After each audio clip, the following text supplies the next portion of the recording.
peristiwanya belum terjadi. Betul, ini Bapak sudah menikah? Iya Pak, cuma saya belum menikah. Ya Pak, itu juga pernyataan. Nah dengan itu maka di dalam kartu keluarganya itu di situ dikatakan nikah kawin tidak terdaftar.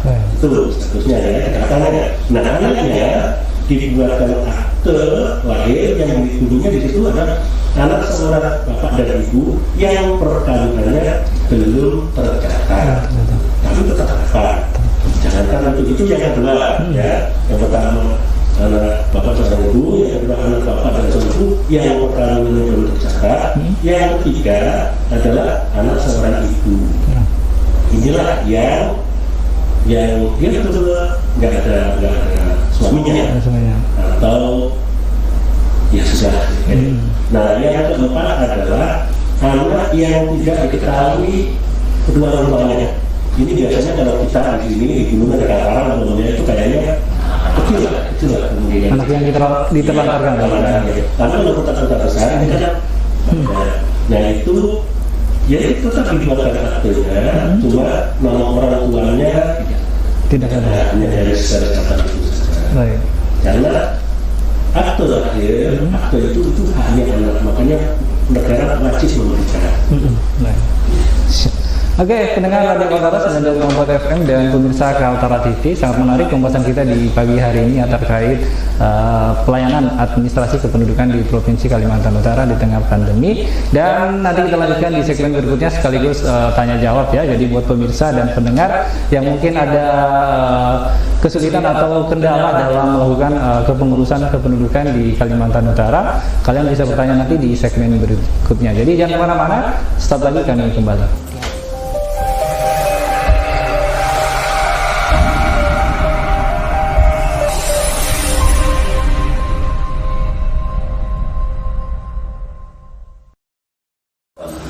Kembali lagi di program Dialog Interaktif bersama saya Mataras dan dua narasumber kita yang sudah bersama saya ya.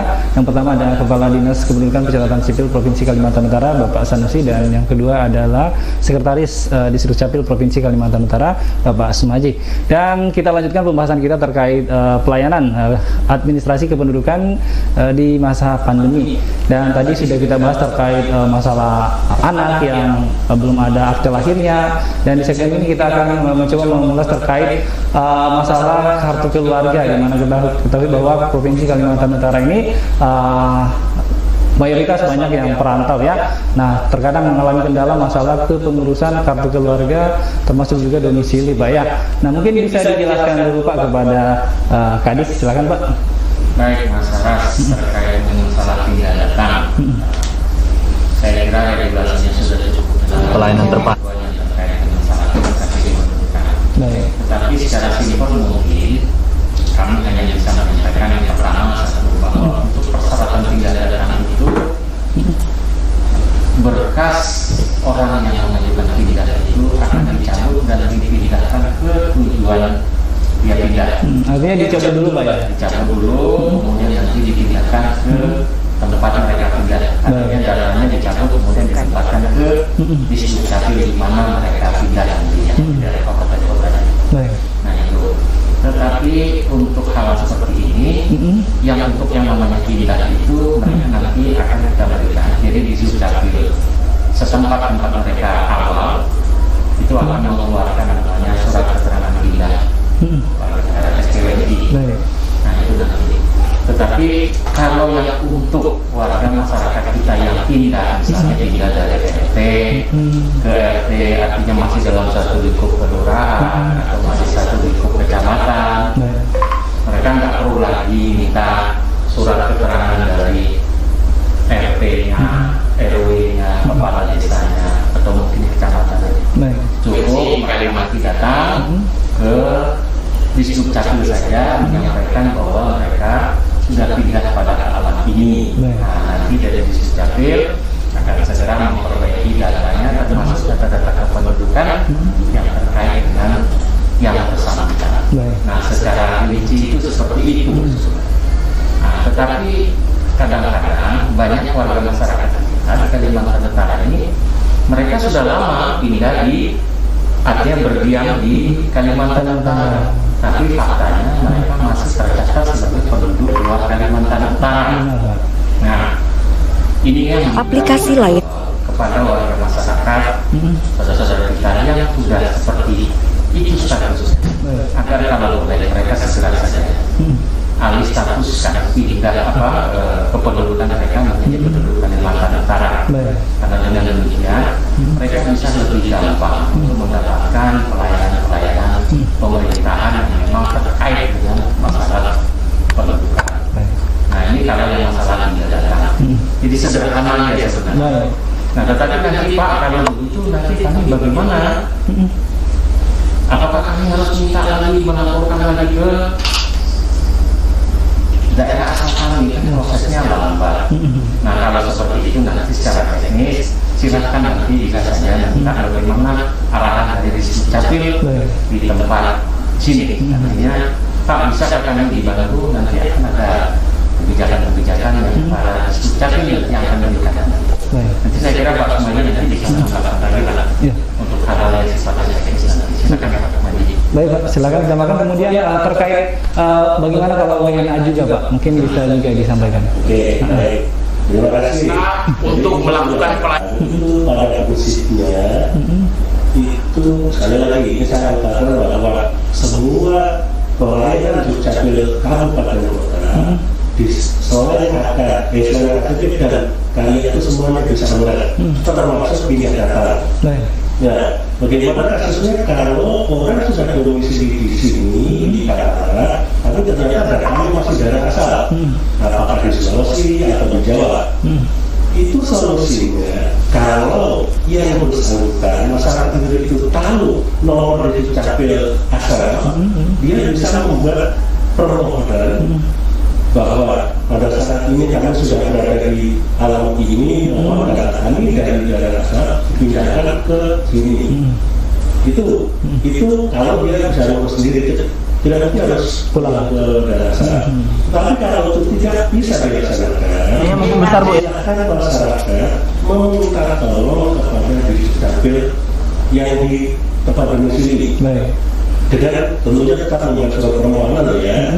Kita ini pemerintah harus ada tambah cuti karena itu menjadi dasar landasan untuk bertindak. Nah, kalau dia sudah membuat permohonan kepada contohnya ya, kepada Dinas Dukcapil Kabupaten Buluran mengingat saat ini saya sudah berdomisili di Kabupaten Buluran dengan alamat di sini, mohon dapat dipindahkan data kami dari daerah asal di Kabupaten Blitar. Ini contohnya, maka dengan dasar itu Dukcapil Kabupaten Buluran akan mengurapi ke Dukcapil Blitar. Dan yang sekarang ini kan tidak perlu surat-suratan kayak kantor pos dulu. Itu begitu di print stempel, itu dipoto langsung melalui WA. Kalau daerah Blitar sana langsung merespon, maka hitungannya bukan hari, bukan jam, hitungannya menit. Selesai juga. Apalagi sekarang sudah pencetakan secara online Pak ya? Jadi begitu saya tuh sering diminta tolong kayak gitu tuh, kita hubungi Pak, tolong mohon dibantu SKPWN-nya karena warga Anda sudah menjadi warga kami di sini. Oh iya Pak. Begitu permohonan kita WA-kan ke sana, nggak lama sudah Pak ini nomor SKPWN-nya.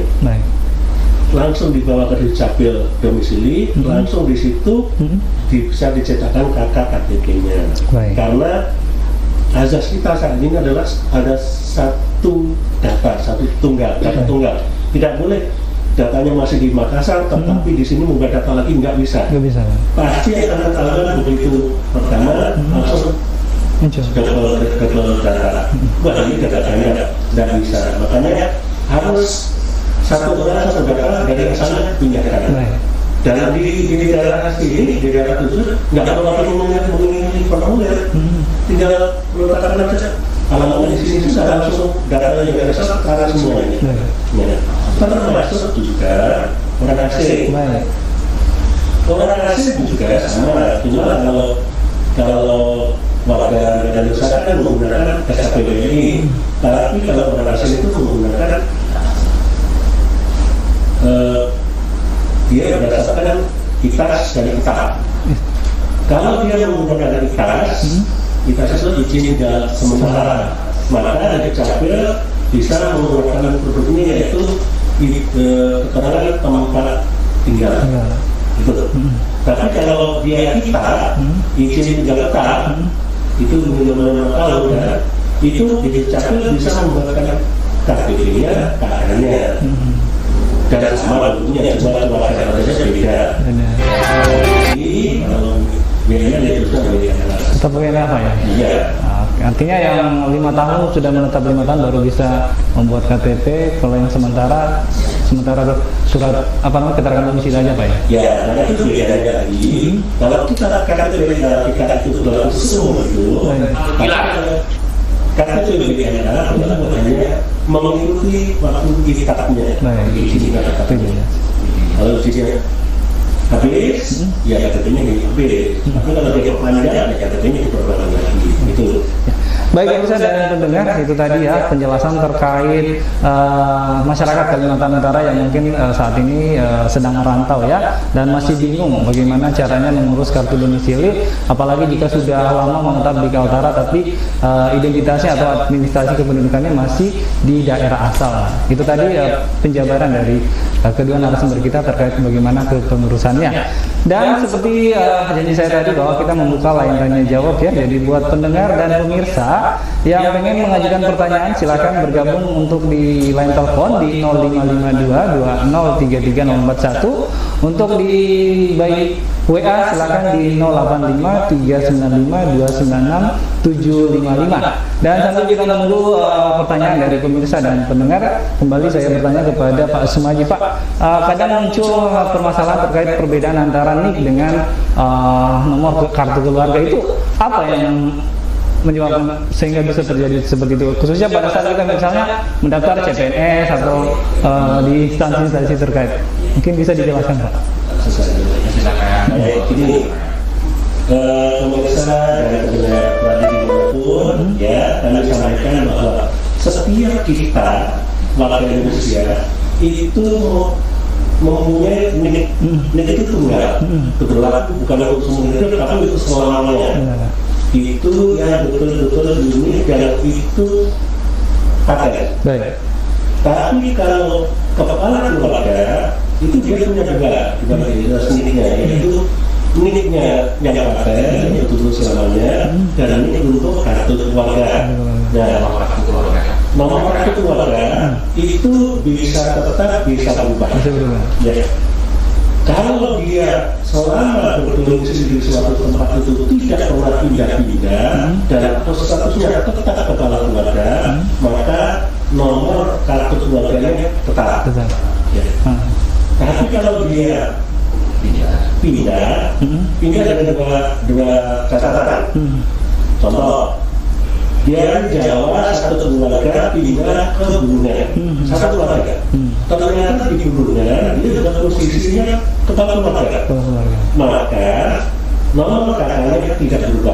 Dia tetap menggunakan nomor kakak yang ada di Jawa misalnya.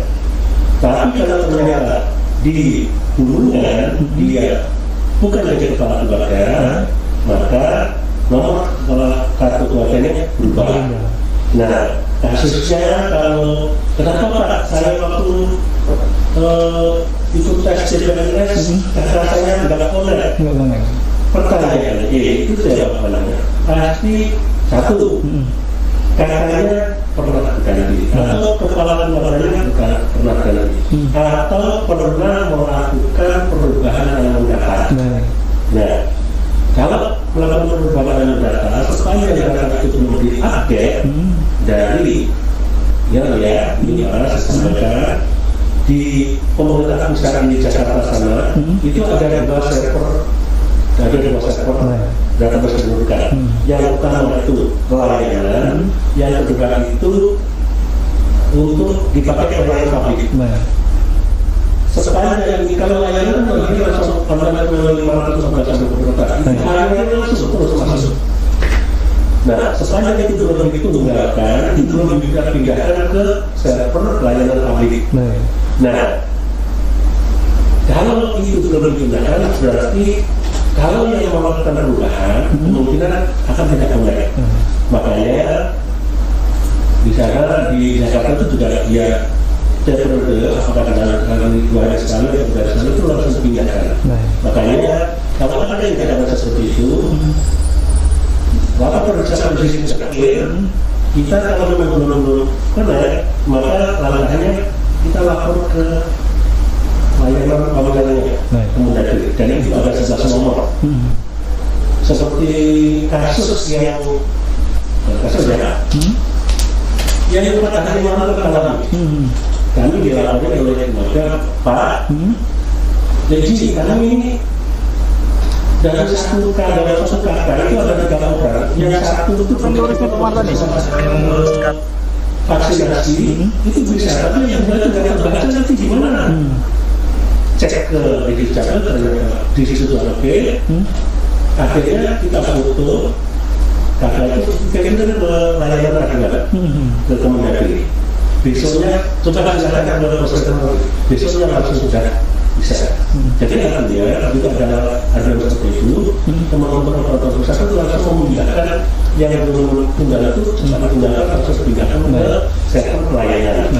Nah, sektor pelayanan itu saat ini sudah dipakai oleh 2.957 termasuk seluruh bank-bank, perusahaan-perusahaan internasional, BPJS, rumah sakit itu.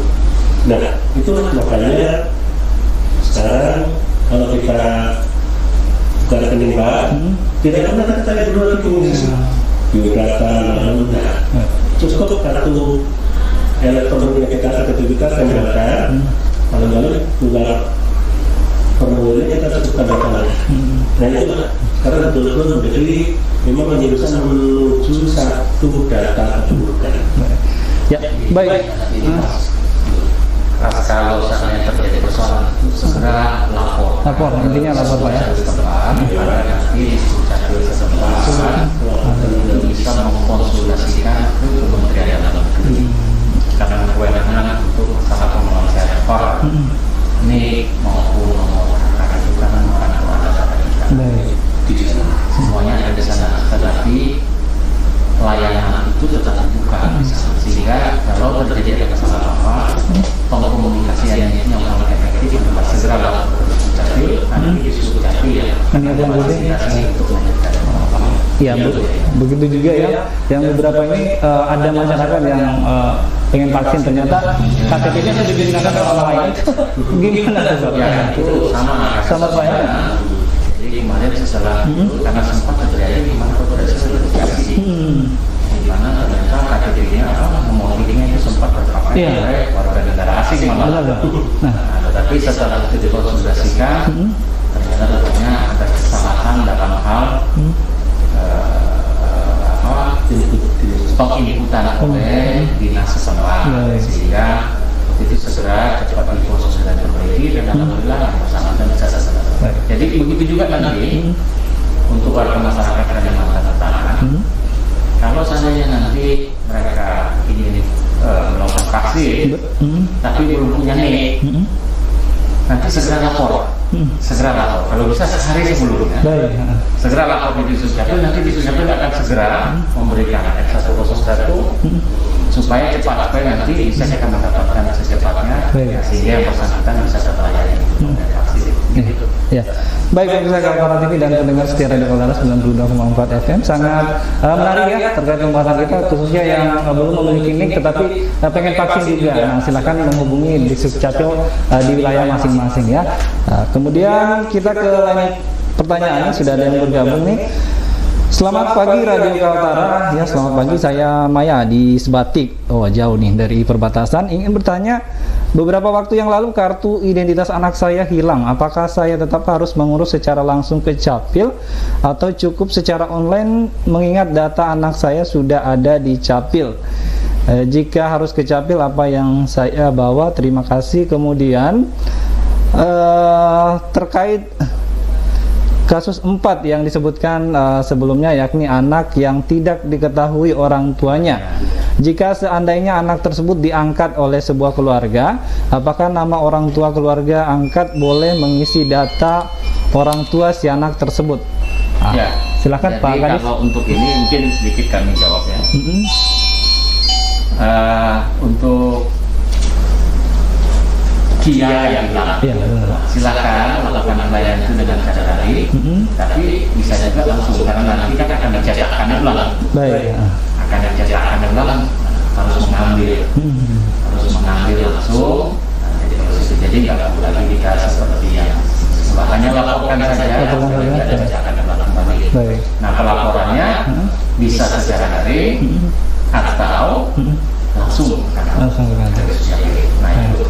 Kemudian yang kedua terkait dengan masalah anak yang yang kasusnya yang kasus UPA tadi. Baik.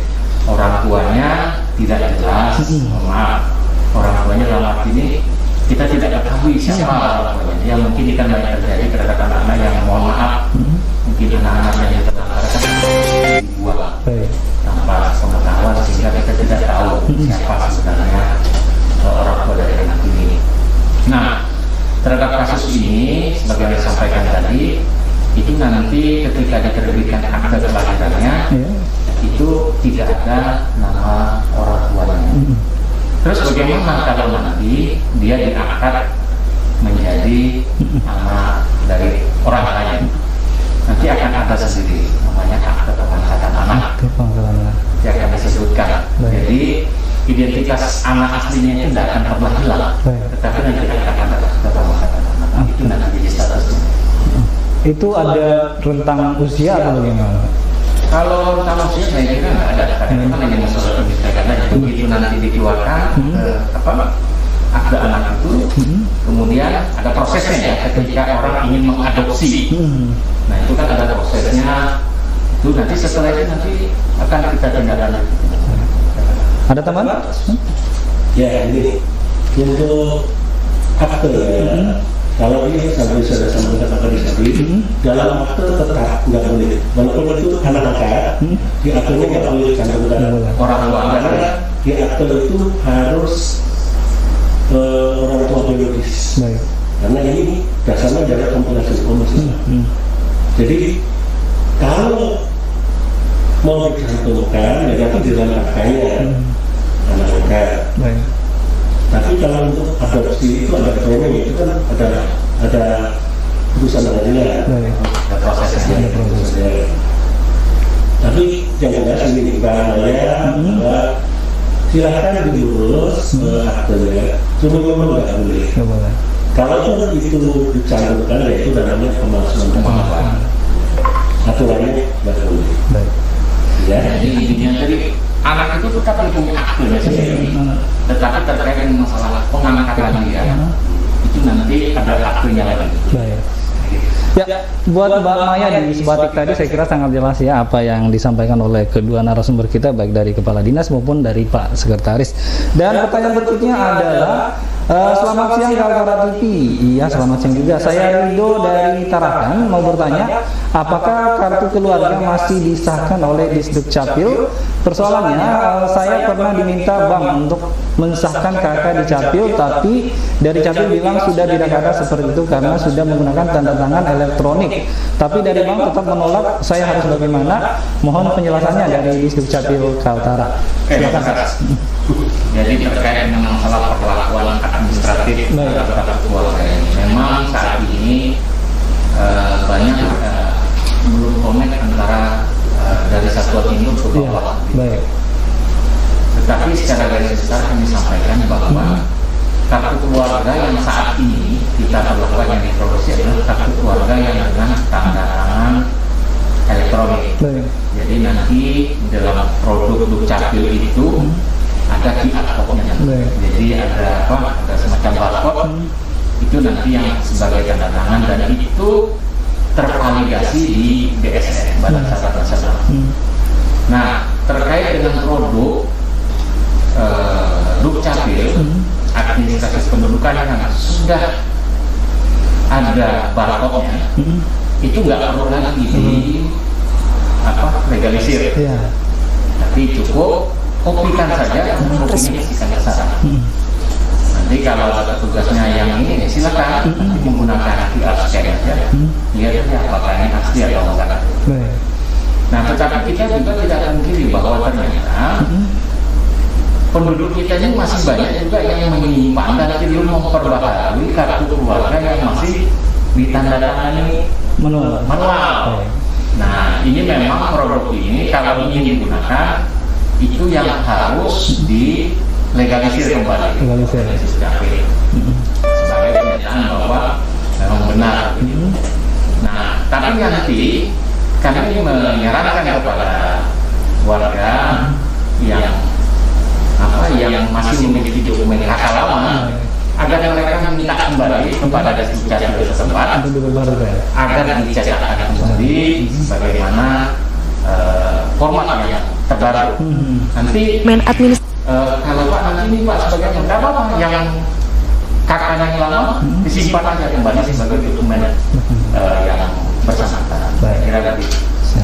Jadi kami himbau di sini dan ini juga sering tidak nyaman. Tapi selama ini kami selalu menyampaikan kepada instansi-instansi Raja si Pelanduk Kilat agar disampaikan kepada karena yang bermasalah biasanya bagian di bawah yang ranting-ranting cabang-cabangnya. Dan saya minta supaya tolong sampaikan kalau dokumen kependudukan warga yang sudah pakai QR code itu nggak perlu lagi dilegalisir, tapi langsung saja silakan di copy dan untuk mengetahuinya gampang sebenarnya.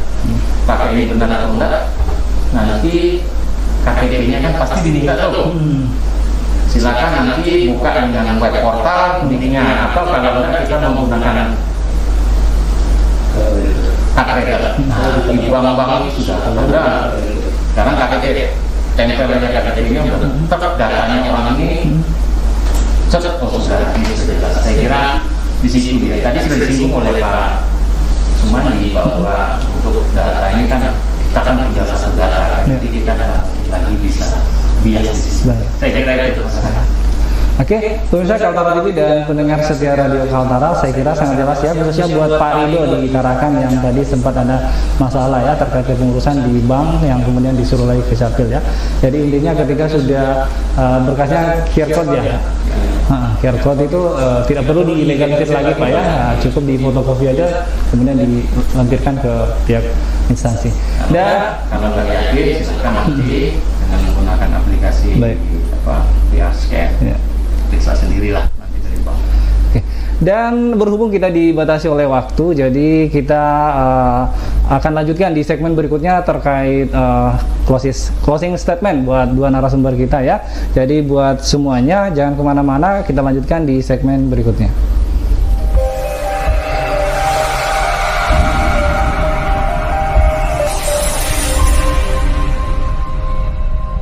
Radio Kaltara. Masih bersama saya Muhammad Aras di program Dialog Interaktif dengan tema pelayanan administrasi kependudukan di tengah pandemi. Bersama dua narasumber saya yang masih setia menemani, ada Pak Sanusi selaku Kepala Dinas Kependudukan dan Pencatatan Sipil Provinsi Kalimantan Utara dan Pak Sumaji selaku Sekretaris Kependudukan dan Pencatatan Sipil Provinsi Kalimantan Utara. Dan di segmen terakhir ini tadi kita sudah membahas terkait masalah yang dihadapi masyarakat baik yang perantau begitu juga yang tidak memiliki orang tua dan sebagainya. Nah, untuk di segmen ini saya mencoba untuk memberikan akses kepada masyarakat melalui dua narasumber kita kemana harus mereka melapor, apakah itu melalui WhatsApp atau nomor handphone, begitu juga dengan website atau Facebook maupun Instagram baik di kabupaten kota di Kaltara, begitu juga dengan akses menuju ke Dirjen Kependudukan dan Pencatatan Sipil Republik Indonesia. Silakan Pak. Baik, Mas Aras. Jadi terkait dengan ini kita tadi sudah mendengar, kita tadi sudah banyak membahas dalam waktu yang singkat terkait dengan masalah pelayanan administrasi kependudukan. Nah, kami kira di dalam hal ini kan tidak semua dibahas, jadi kepada seluruh pendengar sekalian, kepada Kaltara sekalian, kalau ada yang ingin memang ditanyakan kemana harus kami bisa berkonsultasi. Yang pertama saya buka nomor saya. Silakan menghubungi kami di nomor WhatsApp 0853 4810 99 57 itu nomor pribadi kami. Baik. Tapi nanti dalam rangka pelayanan yang maksimal kehadiran untuk warga Kalimantan Utara, Baik. kami bersedia untuk tetap melayannya. Atau kalau ada hal-hal yang memang penting atau memang harus disampaikan lagi, silahkan buka web kami di Dukcapil Provinsi Kalimantan Utara, agar nanti setiap persoalan-persoalan itu bisa kita langsung kita lanjutkan ke teman-teman di kabupaten kota. Atau kalau memang ada hal-hal yang memang ingin langsung dilaporkan langsung kepada Kementerian Dalam Negeri, silakan dapat menghubungi di nomor telepon ataupun di WhatsApp di 0811 1902 4163 atau di 0811 1902 4164 dan 0811 1902 4165. Dan kalau ingin banyak mendapatkan informasi terkait dengan masalah pelayanan administrasi kependudukan, kita boleh juga mengikuti di kanal di 1500,537 FM. Tambahan Pak Sumaji untuk kabupaten kota mungkin ada akses ke sana? Ya ini kalau untuk akses kabupaten kota itu karena nomor undangan, saya tidak bisa sebutkan satu-satu di sini. Silakan nanti dibuka di website Dukcapil Utara. Nanti kita akan berisi semuanya yang nomor pelayanan. Karena di Bulungan sendiri itu ada 7 nomor khusus untuk kakak sendiri, untuk akte kematian sendiri, untuk anak sendiri. Nah itu baru Bulungan. Kakak sama juga, itu juga sama, Bulungan juga sama. Makanya silakan hubungi, buka website dan di situ juga TikTok Indonesia semua lengkap. Itu mau tentang apa saja ada di situ semua. Nah, prinsipnya kan di Dukcapil itu bukan pelayanan dasar. Prinsip di Dukcapil bukan pelayanan dasar, tapi di Dukcapil menjadi dasar untuk semua pelayanan. Makanya kami harapkan pemirsa dan pendengar dimanapun berada, ayo lengkapi semua dokumen kependudukan yang kita butuhkan supaya tertib administrasi kependudukan dan kita tidak pernah mengalami kendala dimanapun. Itu harapan kami. Baik, pemirsa Kaltara TV dan pendengar setia Radio Kaltara, itu tadi ya informasi terkait aduan atau mungkin ada yang mau disampaikan atau ada kendala kesulitan dalam mengurus dokumen kependudukan di Kaltara. Itu tadi silahkan kunjungi website Dukcapil Provinsi Kalimantan Utara. Dan kalau kita saatnya untuk closing statement, saya kasih kesempatan kepada Pak Sumaji terlebih dahulu. Silakan Pak, mungkin ada harapan atau himbauan kepada masyarakat Kalimantan Utara terkait kepengurusan dokumen administrasi kependudukan di Kaltara. Baik, terima kasih pemirsa dan pendengar di dimanapun berada. Sekali lagi kami harapkan bahwa ayo kita sadar tentang kependudukan, dokumen-dokumen yang belum kita miliki segera diurus, dan urusnya gampang. Kalau tidak bisa datang sendiri, silakan optimalkan pelayanan dan terutama masyarakat kita kan semua rata-rata sudah punya Android. Optimalkan itu supaya ini masa pandemi tidak terlalu banyak berkumpul dan akhirnya murah, gratis. Ayo kita harapkan semua urus dokumen kependudukannya. Silakan Pak Kadis. Ya, kami singkat saja hanya menyampaikan kepada seluruh pemirsa dan Kaltara sekalian dimanapun berada. Jadi terkait dengan masalah pelayanan administrasi kependudukan dan pelayanan catatan sipil, kami sekali lagi mengingatkan dan menyampaikan, silahkan urus sendiri dan tidak ada pungutan apapun di dalamnya.